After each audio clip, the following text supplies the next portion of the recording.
अस्सलाम वालेकुम नाज़रीन, प्रोग्राम बिहाइंड द न्यूज़ सां गॾु मां आहियां जो मेज़बान मेराज हबीब। प्रोग्राम जी शुरुआत कंदासीं मुल्की मुआशी सूरत हाल जे हवाले सां। ऐं अॼु हिकु भेरो ॿीहर हिन हुकूमत पारां अवाम ते पेट्रोल बम किरायो वियो आहे ऐं पेट्रोल जी क़ीमतुनि में ₹5.40 वाध कई वई आहे, जहिड़े त अॼु LPG जे क़ीमतुनि में बि ₹5 वाध कई वई आहे। मजबूरी तौर ते जेको गुज़िरियल कुझु ॾींहंनि खां मामिलो नज़र अचे पियो, बजट खां पोइ IMF सां नेगोसिएशन वारे मामले बाबति बि का वाज़े हिकमत अमली हुकूमत जी साम्हूं नाहे अची सघी ऐं IMF जूं जेके शर्तूं आहिनि उहे मञण जे लाइ बि उनजी तस्दीक पहिरियां थी चुकी हुई। बाद में जॾहिं शौकत तरीन आयो त उन बाद इहो चयो वियो त नेगोसिएशन्स कयूं वेंदियूं कुझु मामलनि ते, जंहिंमें हीउ मामिलो पिणु शामिल हो, पर उन बाबति का वाज़े हिकमत अमली हिन वक़्त ताईं नज़र न आहे अची। ऐं उन सां गॾोगॾु जेको अॼु हीअ अनाउंसमेंट कई वई आहे ओघरा पारां ₹11 तेल जी क़ीमतुनि में वाध जो चयो वियो हो, जे बाद हुकूमत पारां ₹5.40 वाध कई वई आहे। शहबाज़ गिल पारां जेको ट्वीट कयो वियो हुन पारां इहो ॿुधायो वियो त हुकूमत पाण ते बार कयो आहे, अवाम खे रिलीफ ॾियण जी कोशिशि कई आहे। यकीनी तौर ते हिन वक़्तु केतिरनि ई मामलनि में मुआशी लिहाज़ खां बि हुकूमत कंफ्यूज़ नज़र अचे पई। ॿ ॾींहं पहिरियां ई शौकत तरीन पारां इहो बि ॿुधायो वियो आहे त ब्यूरोक्रेसी नेब जे करे परेशान आहे ऐं उन खां अॻु असां इहो बि ॾिठोसीं त नेब जे करे ई जेके बिज़नेस कम्युनिटी आहे उहा बि परेशान हुई। उन में तरमीमुनि जी बि ॻाल्हि ॿोल थिए पई, रिफॉर्म्स जी ॻाल्हि ॿोल बि हिन वक़्तु थिए पई, पर अमल दरामद थींदे नज़र न पियो अचे। सभई मामला आहिनि जिन ते पाण प्रोग्राम में ॻाल्हाईंदासीं। असांखे हिन वक़्तु वीडियो लिंक ज़रिए जॉइन कयो आहे मुआशी माहिरन इंजीनियर MA जब्बार मेमण साहब। साईं अस्सलाम वालेकुम। वालेकुम सलाम। जब्बार साहब, सभ खां पहिरियों ॿियो आगाह कजो, अॼु जेको तेल जी क़ीमतुनि में वाध थी आहे, हुकूमत ज़ाहिरा हमेशह जीअं इहो तासुर ॾिए पई आलमी मंडी में क़ीमतुनि जी जेका वाध आहे उन सबबि बि फ़ैसिलो करणो पए थो ऐं इहो को हिन भेरे न आहे, माज़ी में बि ईअं थींदो रहियो आहे। उन वक़्तु PTI PMLN ते तनक़ीद कंदी हुई जंहिं वक़्तु अहिड़े क़िस्म जा फ़ैसिला थींदा हुआ, पर हाणे असांखे नज़र अचे पियो त हर 15 ॾींहंनि खां पोइ ख़ासि तौर ते पेट्रोल जी क़ीमतुनि में वाध थिए पई। अवां कीअं पिया ॾिसो हिन वक़्तु सूरत हाल खे? ॾिसो, थोरी देरि लाइ तव्हां जेका पहिरियों ॻाल्हियूं पिया कयूं त IMF सां ॻाल्हियूं ॿोलियूं ऐं उन जे विच में जेको आहे सो हिकिड़ो गैप पैदा थियणु ऐं अञा ताईं जेका आहे सा इन्हनि शयुनि जो क्लियर न थियणु त जेको रिव्यू आहे उन रिव्यू खां पोइ ॿियो रिव्यू खे क्लब करे इहो रिव्यू थींदो या विच में जेको आहे सो IMF जेका आहे सा इन सॼे सूरत हाल खे ॾिसंदी रहंदी। हाणे जेकॾहिं असां वरी सां इन्हनि ॻाल्हियुनि खे साम्हूं रखी करे ॾिसूं त IMF जा जेके मुतालबात हुआ उन्हनि मुतालबातनि में हिकिड़ो मुतालबो इहो हो त तव्हां एग्ज़ेम्पशन्स जेके आहिनि टैक्सिस था उहे ख़तमु कयो, तव्हां पेट्रोलियम प्रोडक्ट्स जे क़ीमतुनि में वर्ल्ड ट्रेंड जेको रहे उन हिसाब सां तव्हां उन्हनि खे फुली एडजस्ट कयो। उन खां पोइ इहो बि हो त इन जे करे जेको बि कॉस्ट ऑफ मैन्युफैक्चरिंग या डिस्ट्रीब्यूशन या अवेलेबिलिटी ऑफ इलेक्ट्रिसिटी आहे उन जे क़ीमतुनि खे बि जेको आहे सो ठीकु कयो वञे त जीअं कॉस्ट ऑफ जनरेशन ऐं कॉस्ट ऑफ रिकवरी जेका आहे सा बराबरि थियनि। उन खां पोइ जेका हिकिड़ी तमामु जेका ॿी ॻाल्हि हुई उहा हुई यूटिलिटीज़, माना गैस यूटिलिटीज़ जे हवाले सां त उन्हनि खे 17% जो जेको हिकिड़ो रिटर्न अशोर्ड रिटर्न थो मिले उन जे मुताबिक़ उन्हनि खे टैरिफ डिटर्मिनेशन ॾिनी वञे ऐं RLN जी इम्पोर्ट जेका आहे सा उन खे कंहिं तरीक़े सां सब्सिडाइज़ न कयो वञे। हाणे इन में जेके पहिरीं ॻाल्हि आहे उहा इहा आहे त हुकूमत पाकिस्तान जेको आहे सो बजट खां पहिरियों 180 अरब रुपयनि जूं एग्ज़ेम्पशन्स ख़तमु कयूं। माना 5-6 ख़ासि ॻाल्हियुनि मां हिकिड़ी ॻाल्हि जेका आहे सा हुकूमत पाकिस्तान जेका आहे सा मञी ऐं ॿी ॻाल्हि जे सिलसिले में जेको तकरार रहियो त बिजली जूं क़ीमतूं जेके आहिनि से रिकवरीअ जे हद ते आंदियूं वञनि त जेतिरी बिजलीअ जी बारे में जेके चइजे त कॉस्ट ऑफ परचेज़ आहे ओतिरी कॉस्ट ऑफ सेल हुअणु खपे ऐं रिकवरीज़ खे जेको आहे सो वधायो वञे ऐं उन खे तक़रीबन 90% ऐं 88 ऐं इन खां हेठि आयल खे तक़रीबन 95-97 ते आंदो वञे। हाणे उन सिलसिले में थोरो हुकूमत जेको आहे सो कुझु तहफ़ुज़ात जा इज़हार कया त इन सां जेको आहे सो हिकिड़ी इन्फ्लेशन जेका आहे कोविड जे करे जेका अनएम्प्लॉयमेंट थी आहे, कोविड जे करे जेको हिकिड़ो फैमिली क्लब में 4 माण्हुनि जे बजाए 3 माण्हू था कमु कनि या 3 जे बजाए 2 था कमु कनि, उहा हिकिड़ी संगीन सूरत हाल आहे पॉलिटिकल जेका हुकूमत फेस न करे सघंदी। इन करे शौकत तरीन इहा ॻाल्हियूं कयूं पिए बार बार, इन खां सवाइ ॿी का ख़ासि ॻाल्हि साम्हूं कोन पे आई। हाणे असां वापसि अचूं त उन खां पोइ अॻिते ॿियो एग्ज़ेम्पशन्स जे बारे में छा सूरत हाल आहे पाकिस्तान में। अॼु जे ॾींहं में मां तव्हांखे ॿुधायां थो त FBR जे पंहिंजे ईयर बुक जे मुताबिक़ 1000 अरब रुपयनि जूं टैक्स एग्ज़ेम्पशन्स जेके आहिनि से मौजूदु आहिनि।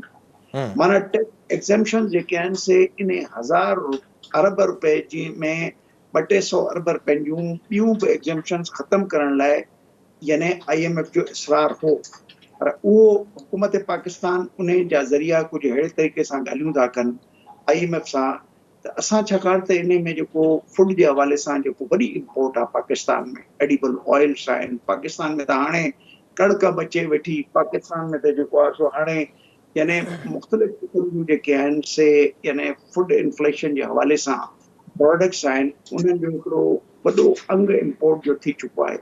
हुकूमत पाकिस्तान जो ख़्यालु हो त इनखे जेको आहे सो इवन शुगर तव्हां ॾिसो हिन मुल्क में कणिक ऐं शुगर बि जेका आहे सा इम्पोर्ट थिए थी, त उन हवाले सां जेको आहे सो थोरो हुकूमत पाकिस्तान जो ख़्यालु हो त ऑलरेडी हिकिड़ी इन्फ्लेशन डबल डिजिट में अचे वेठी ऐं इहा हिकिड़ी मुसीबत थींदी कंहिं बि सियासी हुकूमत लाइ। इते थोरो मुंहिंजो ख़्यालु आहे IMF सां कुझु इख़्तिलाफ़ात रहिया, जंहिंजे करे इहो 1000 अरब रुपयनि वारो अञा ताईं एग्ज़ेम्पशन जो पोर्टफोलियो आहे। उन खां अलावा कुझु 200 अरब रुपया जेको IMF जे ख़्यालु हो त उनखे ख़तमु कयो वञे।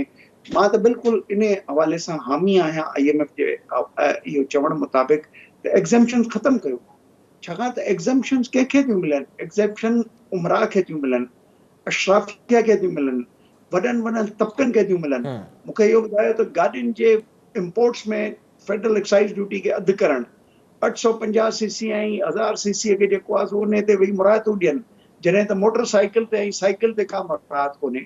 अंदाज़ो लॻायो त इहे पॉलिसियूं जेके आहिनि इन्हनि जो जोड़ जुग जे पोयां हिकिड़ो असर रसूख़ आहे त हुकूमत पाकिस्तान बि हिकिड़े तरफ़े खां जेको आहे सो मुंहिंजे ख़्याल आहे इल्ज़ामनि खां नथी बचे, ॿिए पासे इसरार जेको आहे IMF जो उहो मुनासिबु अथव। हाणे अच्छा जेकॾहिं अॻिते जबर थोरी देरि साहब, लाइ तव्हां तफ़सीलन ज़ाहिरा IMF जी शर्तूं ऐं एग्ज़ेम्पशन समेत जेके ॿिया मामला उहे ॿुधाए। हिन वक़्तु जेका ही वाद थिए वेठी ख़ासि करे पेट्रोल में, ऐं ज़ाहिरा इहो अंदाज़ो अॻु ई असां लॻाए चुका हुआसीं, इहे ॻाल्हियूं थियूं हुयूं इलेक्ट्रिसिटी जे हवाले सां बि हिकु ख़ासि टारगेट IMF पारां हुकूमत खे ॾिना विया हुआ। गैस जी बि असांखे साॻी सूरत हाल नज़र अचे पई, ऐं गुज़िरियल साल बि इन ॻाल्हि खे बि तस्लीम कयो वियो त हिकु वॾो हिसो इन्हनि टिनि चइनि शयुनि मां हुकूमत खे मिलियो, जेको 4000+ अरब जी टैक्स गॾु थी हुई। त हिन वक़्तु जेका ही सूरत हाल थिए वेठी, छा इन जो तालुक़ु डायरेक्टली IMF जे शर्तुनि सां आहे, या हुकूमत जेका हिन वक़्तु ॻाल्हि करे पई त आलमी मंडी जी सूरत हाल अहिड़ी आहे, ॿिए पासे जेके सऊदी अरब ऐं UAE विच में तेल जे मामले ते जेके नेगोसिएशन्स हलनि वेठियूं, उन जे करे बि इन्हनि शयुनि ते असरु पवनि था? बिल्कुलु न, ॾिसो वरी वापसि इहो तसलसुल खे असां बरक़रार था रखूं त 2 रिव्यूज़ क्लब थींदा, उन रिव्यूज़ लाइ IMF ॾिसे वेठी। तव्हां IMF जी जेके बि शर्त शराइत में जेका एडजस्टमेंट करणी आहे आलमी तेल जे अघ में वाधारे जी, उहा हुकूमत करे वेठी। ठीकु आहे, कुझु हुकूमत सब्सिडाइज़ बि करे वेठी, पर काफ़ी हद ताईं करे वेठी। इन करे हर 15 ॾींहं या महीने में जेके बि क़ीमतुनि में हिकिड़ो वाधारो पियो थो अचे, उहो असां वटि रिफ्लेक्ट पियो थो थिए। माना हुकूमत पंहिंजो किताब जेको साम्हूं रखंदी IMF ते, त असां तव्हांजी शराइत खे काफ़ी हद ताईं जेको आहे सो निभाइण जी कोशिशि कई आहे, ऐं कुझु शयुनि ते हुकूमत उन्हनि खां वेवर वठंदी, छाकाणि त इहा बि हिकिड़ी हक़ीक़त आहे त दुनिया हिन वक़्तु World Bank, Asian Development Bank जे तरफ़ां जेके बि पैसा सरकार जे मद में टेक्निकल असिस्टेंट, ग्रांट्स, लोन्स वग़ैरह अचनि था, उन जे पोयां इन्हनि सभिनी इदारनि जी पाण में हिकिड़ी जोड़ जुक आहे। हिक ॿिए खे हे रीड पिया था कनि, इन करे इहा सहकार जारी आहे। जेकॾहिं IMF जी जेको फ्यूचर में थींदड़ मसालती जेको मामिलो असांजा अॻियां ईंदो, उन खे मां सम्झां थो त ॿिया बि सहकार कनि वेठा, थोरियूं घणियूं असांखे रिआयतूं ज़रूरु मिलंदियूं, छाकाणि त दुनिया में कोविड जे करे जेके असर थिया आहिनि, उहो ग्लोबल हिकिड़ी इकोनॉमी जा असर असां ते पवनि वेठा। ज़ाहिरा असां बि उन खां परे न आहियूं। सिर्फ़ु हिकिड़ी ॻाल्हि जेका तमामु सुठी हिन मुल्क में आहे, उहा मां चवंदुसि उहा आहे त मैक्रो इकोनॉमिक इंडिकेटर्स खे जेकॾहिं तव्हां ॾिसंदव, रिज़र्व्स खे ॾिसंदव, ऐं हिकिड़ियूं रेमिटांसिस खे ॾिसंदव, उन हुकूमत पाकिस्तान जी हिकिड़ी बैन अल-अक़वामी साख जेका आहे सा बरक़रार रखी आहे। छाजे लाइ? असांखे जेकॾहिं के घटि अघनि ते, के घटि ब्याज ते जेकॾहिं असांखे मज़ीद के कर्ज़ा मिली सघनि था त हुकूमत पई वठंदी। छाकाणि त बदबख़्तीअ सां पाकिस्तान में 10 सालनि खां कर्ज़ वठी करे कर्ज़ लाहिण वारो जेको सिलसिलो जारी आहे, कर्ज़ वठी करे उहा कैपेसिटी मईशत जी न पे थी ठहे। तव्हां कर्ज़ वापसि कयो ऐं तरक़ी बि कयो। हाणे असांजे तरक़ीअ जे राह में सभ खां वॾो जेको प्रॉब्लम पे थो अचे त असांजी उहा सघ न वेठी ठहे त वरितलनि कर्ज़नि खे हिकिड़े उन वेल्थ में असां आणे सघूं जेका वेल्थ उन मां उहा वेल्थ जनरेट करे, जंहिंखे चइबो आहे त तव्हां ब्याजनि जे मद में ऐं पंहिंजो खयल जेको कर्ज़ो आहे वापसि कयो। इहा हिकिड़ो सम्झो त हिकिड़ो नंढो दुकानदार बि जॾहिं कर्ज़ वठे थो त उन कर्ज़ मां ई जेको आहे सो उनजो ब्याज वापसि थो करे ऐं उन कर्ज़ खे वापसि थो करे। इन खे चइबो आहे हिकिड़ी डेवलपमेंट। उहा डेवलपमेंट हुन सां आहे, पर पाकिस्तान हुकूमत जी ओवरऑल स्ट्रेटेजिक डेवलपमेंट में जेका आहे सा इहा सघ ई कोन्हे। माना असां बदतरीज जेको आहे सो हिकिड़ा कर्ज़नि में हिकिड़ी जकड़ियल क़ौम थी वेंदासीं ऐं मुंहिंजे पंहिंजे ख़्याल में त असांजी कैपेसिटी कोन हूंदी त असां इहे पैसा वापसि करे सघूं। पर असां पैसा वठी करे वरी वापसि करण जी सघ आणींदासीं। इन खे कॾहिं बि मुंहिंजो ख़्याल आहे इहो आसान तरीक़ो कोन्हे। इन खे मुंहिंजो ख़्याल आहे कंहिं बि सुठे इकोनॉमिक्स एनालिसिस में साराह इन जी नथी करे सघे त कर्ज़ वठी करे कर्ज़ लाहिण ज़ाहिर वारो जेका असांखे जारी सूरत हाल रहे। नज़र अचे पई। मेमण साहब थोरो इन बाबति बि ॿुधाइजो। ज़ाहिर जेका ताज़ो असांजे साम्हूं बजट बुक आयो ऐं उन में असां ॾिठोसीं बिज़नेस कम्यूनिटी कंहिं हद ताईं ख़ुशि थी, जेके रिलीफ उन्हनि खे ॾिनो वियो। ऐं पोइ तव्हां मिसाल ॾिनो ताज़ो ई ख़ासि तौर ते जेके गाॾियुनि जे हवाले सां रिलीफ ॾिनो वियो आहे हुकूमत पारां।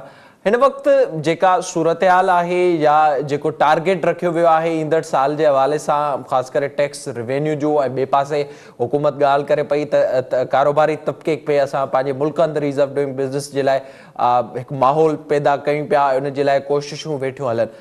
उन मां अव्हां केतिरा पुरमीद आहियो त घटि में घटि उहे शयूं थींदियूं? ऐं अगरि जेको टारगेट रखियो वियो आहे ईंदड़ साल जे लाइ ऐं उन में आवाम खे तकलीफ़ ईंदी या उन जे लाइ ॿिया के तरीक़ा कढिया वेंदा ऐं वधीक माण्हू टैक्स ॾींदा, उन जे लाइ हुकूमत कमु करे वेठी? ॾिसो, अवाम खे जेका तकलीफ़ आहे उहा त बिल्कुलु ईंदी। छाकाणि त हिकिड़ो यानी अॼु खां 10 साल पहिरें, 15 साल पहिरें इहे स्टडियूं थियूं त पाकिस्तान में जेकॾहिं असांखे गुरबत घटाइणी आहे, पाकिस्तान में जेकॾहिं असांखे सोशो इकोनॉमिक डेवलपमेंट में सघ पैदा करणी आहे, पाकिस्तान में जेकॾहिं आम माण्हूअ खे सिहत, तइलीम, ट्रांसपोर्ट ऐं उनजी हाउसिंग स्कीम ऐं लिविंग कंडीशंस जेके आहिनि उन्हनि खे जेकॾहिं सुधारणो आहे, पीअण जो पाणी ताईं अञा 60% माण्हुनि खे इन मुल्क में नसीब कोन्हे। जेकॾहिं असां अर्बन ऐं रूरल डिवाइड जी ॻाल्हि कयूं त अर्बन एरियाज़ में ख़राबियूं आहिनि ई आहिनि इंफ्रास्ट्रक्चर जे हवाले सां, पर रूरल एरियाज़ में उन खां वधीक ख़राबियूं मौजूदु आहिनि। यानी जेकॾहिं गुरबत जे अंदाज़ खे ॾिठो वञे त उहे शयूं जेके अर्बन माण्हू पंहिंजे लाइ उन बास्केट ऑफ परचेस मां ज़रूरतूं सम्झे थो, रूरल माण्हू उनखे ज़रूरतूं ई कोन थो सम्झे। उहो त हिकिड़ो जेको आहे सो ईअं थो लॻे त 2 वॻनि में ऐं हिकिड़ो 3 वक़्तनि जी मानी खाइण में जेको आहे सो उन्हनि जूं ज़रूरतुनि खे उहो वीचारो हिकिड़ो इंतिहाई तौर ते वॾे लेवल जूं ज़रूरतूं पियो थो सम्झे। हाणे वापसि अचूं माण्हुनि ते असरु इन करे थींदो त मां तव्हांखे जेका ॻाल्हि पे कई त 7 साल घटि में घटि इहे एस्टिमेट्स हुआ 2025 जे विजनुनि में। मां federation of Pakistan chamber of commerce में इन ई इकोनॉमिक विजन खे प्राइवेट सेक्टर जे हवाले सां ॾिठो, उन में कमु कयो। 7 साल जेकॾहिं 7 खां 8% प्रोग्रेस नथी थिए त असां वटि जेको आहे सो हिकिड़ो रिवर्स ट्रेंड ईंदो आहिस्ते आहिस्ते। रिवर्स ट्रेंड छा थींदो त जेको कुझु असां वटि 24% हिकिड़ो सरकारी फिगर्स हाणे अची वियूं आहिनि त भई माण्हू उन हिकिड़े मिनिमम लेवल खां जेके बैन अल-अक़वामी आदाद आहिनि या असांजा पंहिंजा आदाद उन मुताबिक़ शायदि मुताबिक़त नथा रखनि, पर चई सघिजे थो त $1-2 अ डे, यानी माण्हू 160 रुपया ऐं 320 रुपया जूं ॻाल्हियूं आहिनि त उन खां घटि जेकॾहिं लेवल ते बीठो आहे त उहो इंतिहाई ग़रीब माण्हू आहे। इन करे तव्हां ॾिसो त सरकार जेको आहे सो 25,000 ताईं सन सरकार हिकिड़ो मिनिमम वेजिस खे आंदो आहे, छाकाणि त महसूसु उन्हनि इहो कयो त इन 17,500 में हिकिड़ो पॉसिबल न आहे त कंहिं माण्हू जूं तमामु इंतिहाई ज़रूरतूं जेके फूड इन्फ्लेशन जे तौर ते सुञाण ॾियणी थी आहे, उन जे बजाए ॿियनि हुकूमतुनि 20,000 रुपया कयूं, फेडरल गवर्नमेंट 20,000 कयूं। जेकॾहिं माण्हुनि जे इन जेको बजट ठहियो आहे इन में जेका आहे सा इन जे हवाले सां जेकॾहिं का आम माण्हू जे इन सोशो इकोनॉमिक कंडीशन ते का फेरफार थींदी, मां तव्हांखे हींअर थो ॿुधाए छॾियां का फेरफार कोन थींदी। अञा गुरबत जेका आहे सा वधंदी, अञा अनएम्प्लॉयमेंट वधंदी, छाकाणि त जंहिं मुल्क में 1.8 ऐं 2% आबादीअ में वाध हुजे उते 8% खां घटि जेका आहे सा ग्रोथ जेका आहे सा कंहिं तरीक़े सां हिन वक़्तु मौजूदा हिन 24% खे हेठि नथी आणे सघे। ज़ाहिरी तौर ते जेका सूरत हाल नज़र अचे पई, वॾी महिरबानी, thank you so much. M A Jabbar Memon साहब असां सां गॾु मौजूदु हुआ। ज़ाहिरी तौर ते जेका सूरत हाल नज़र अचे पई, पॉलिसियूं नज़र अचनि पियूं, उन सां वधीक गुरबत ऐं एम्प्लॉयमेंट वधंदी। IMF सां जेके मुआहिदा थिया आहिनि उन ते तोड़े जो हुकूमत पारां इहे दावाऊं कयूं पियूं वञनि त हू नेगोसिएशन्स कंदा, ॻाल्हि ॿोल्हि कंदा, उनखे रिव्यू कंदा, पर उन बाबति का वाज़े हिकमत अमली हिन वक़्त ताईं नज़र नाहे आई। ऐं पेट्रोल जी क़ीमतुनि में हिकु भेरो ॿीहर वाध अॼु हुकूमत पारां कई वई आहे ऐं जेके IMF जा शर्त हुआ, मुतालबा हुआ, उन्हनि ते अमल दरामद थिए पियो। इन सां वधीक महांगाई अचण जो बि ख़दशो ज़ाहिर कए पियो वञे। पाण ॻाल्हाईंदासीं कोरोना वायरस जी सूरत हाल जे वारे वक़्तु ब्रेक जो असां सां गॾु हुजो।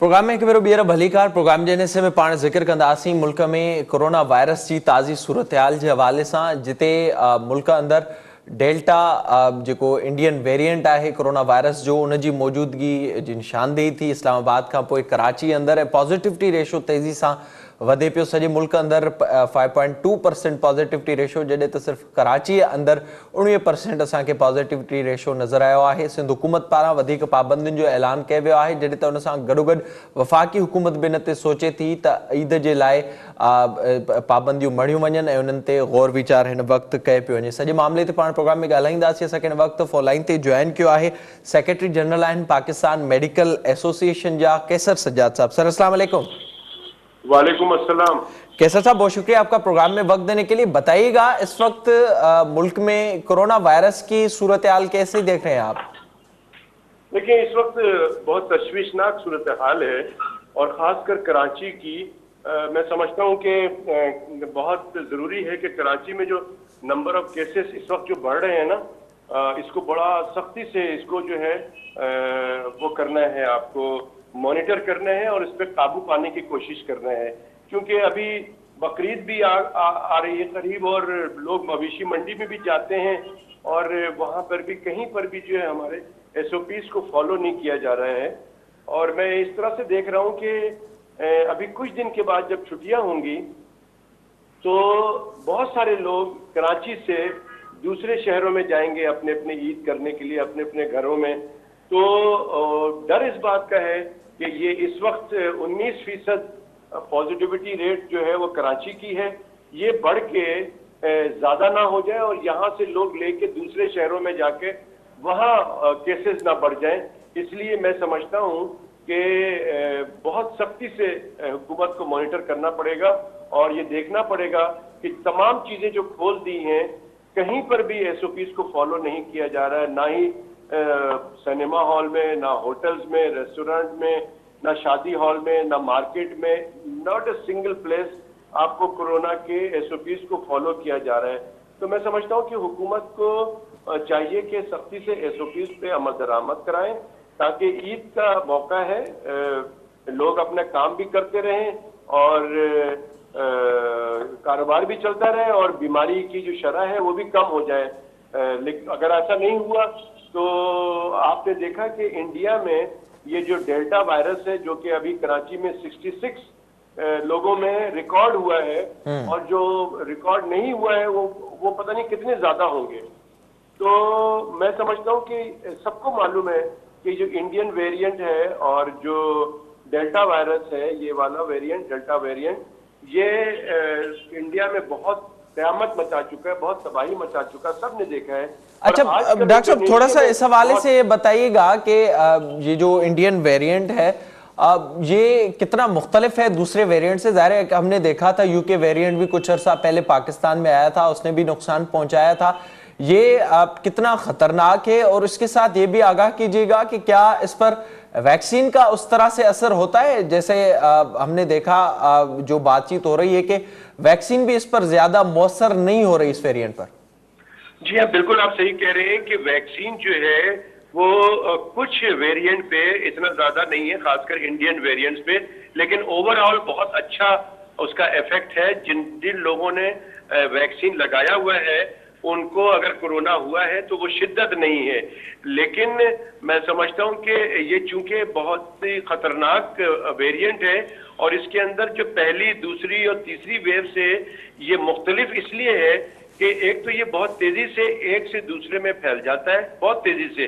अगर एक कमरे में 8-10 लोग हैं और एक आदमी इंडियन वेरिएंट्स के साथ आ जाता है तो वो तमाम लोगों को इन्फेक्ट कर सकता है। दूसरा ये है कि ये जो वेरिएंट है अगर किसी को होता है तो उसके सिम्टम बहुत ज्यादा शुरू में सख्त नहीं होती है, बहुत सीवियर नहीं होता है, मामूली सा नजला जुकाम, गले में खराश, हल्का सा बुखार। तो लोग चूंकि जब तक सीरियस नहीं होते हैं लोग लिफ्ट नहीं कराते हैं, डॉक्टर के पास नहीं जाते हैं, लेकिन जब इस बीमारी में खांसी ज्यादा होनी शुरू हो जाती है, सांस में तकलीफ होती है, और जब डॉक्टर के पास जाते हैं और डॉक्टर जब एक्सरे कराता है या सीटी स्कैन कराता है तो पता चलता है कि हाफ ऑफ द लंग, आधा लंग जो है, आधा फेफड़ा जो है वो उसका जो है खराब हो चुका है, इन्फेक्टेड हो चुका है कोरोना वायरस से।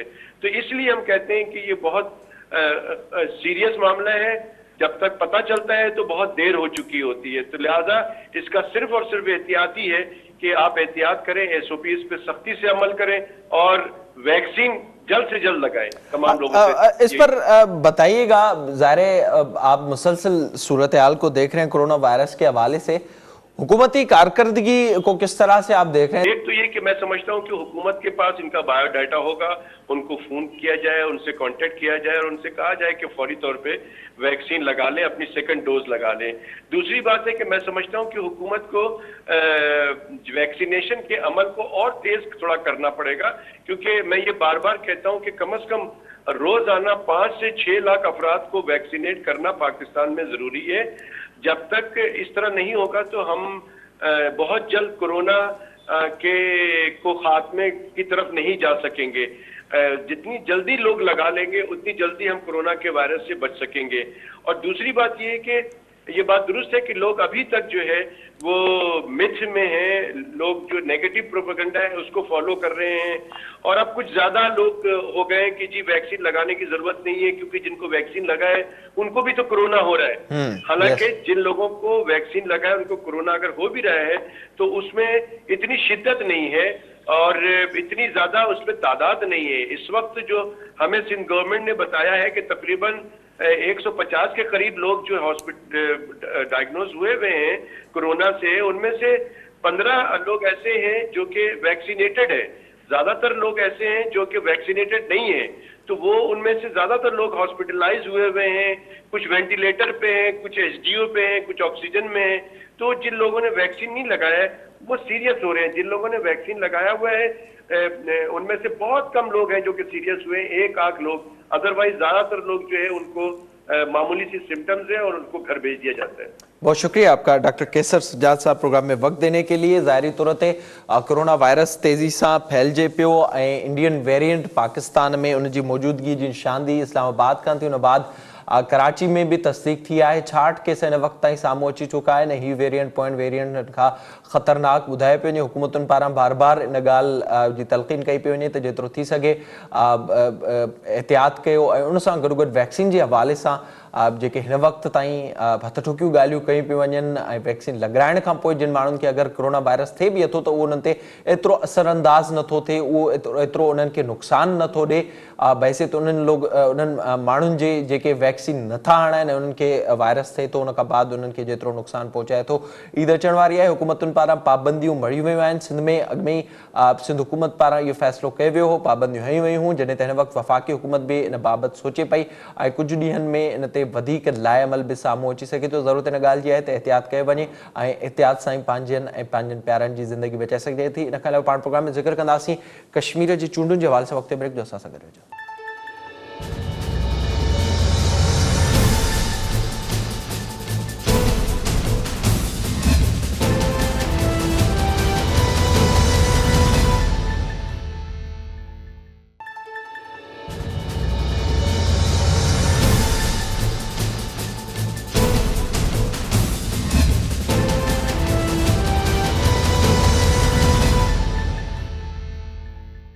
प्रोग्राम में हिकु भेरो ॿीहर भलीकार। प्रोग्राम जे हिन हिसे में पाण ज़िक्र कंदासीं आज़ाद कश्मीर जे चूंडुनि जे हवाले सां, जिते हिन वक़्तु भरपूर कैंपेन जारी आहे।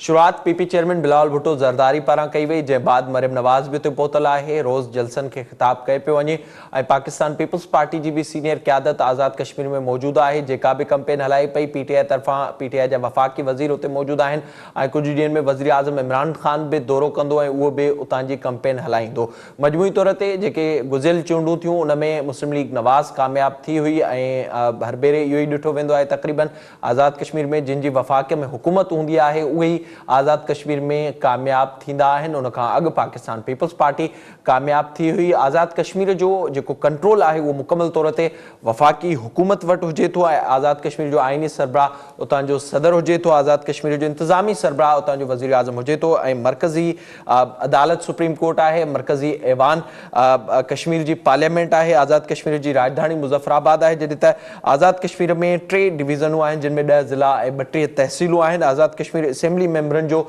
तादाद 44 आहे, जिन में हिन भेरे मुक़ाबिलो थियणु वञे पियो। आबादी जे लिहाज़ खां वॾो ज़िलो कोटली आहे, वॾो शहर मीरपुर आहे, जॾहिं त उन खां अलावा आज़ाद कश्मीर वफ़ाक़ जी कंट्रोल में मुकमल हुजे थो ऐं जंहिंजा सभु इख़्तियार बि वफ़ाक़ी हुकूमत वटि हुजनि था। आज़ाद कश्मीर जी टोटल आबादी 46 लख आहे, जॾहिं त 16 लख जेके आज़ाद कश्मीर में रहंदड़ माण्हू आहिनि उहे दुनिया जे ॿियनि मुल्कनि में रहनि था। ही चूंडूं थियण वञनि पियूं 25 जुलाई ते, जंहिंमें पाकिस्तान तहरीक इंसाफ़ जे विच सां गॾोगॾु पीटीआई सां गॾोगॾु पीपल्स पार्टी, मुस्लिम लीग नून में बि मुक़ाबिलो आहे, जॾहिं त उन सां गॾोगॾु उतां जी रियासती पार्टी बि हिन मुक़ाबले में लथल आहे। पाकिस्तान तहरीक इंसाफ़ जी पोज़ीशन इन करे मज़बूत ॿुधाई पई वञे छो त माज़ी में हमेशह इहो ई ॾिठो वियो आहे त का हुकूमत अगरि वफ़ाक़ में हूंदी आहे उहा ई आज़ाद कश्मीर में हुकूमत ठाहिण में कामयाब थींदी आहे।